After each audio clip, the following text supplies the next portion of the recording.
আসসালামু আলাইকুম। আজকে আমি আপনাদের সাথে ছাদের কিছু গাছের ভিডিও শেয়ার করি। এটা আমার সবেদা গাছ। দেখেন, আমি এটা রঙের বালতিতে লাগাইছিলাম। সবেদা ধরছিল, আবার এখন নতুন করে কুড়ি আসছে।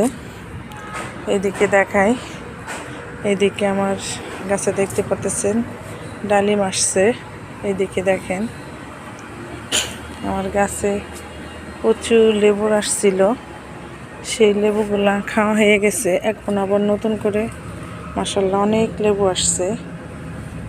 প্রত্যেকটা সেই লেবু, অনেক লেবু আছে গাছে, নতুন করে আসছে।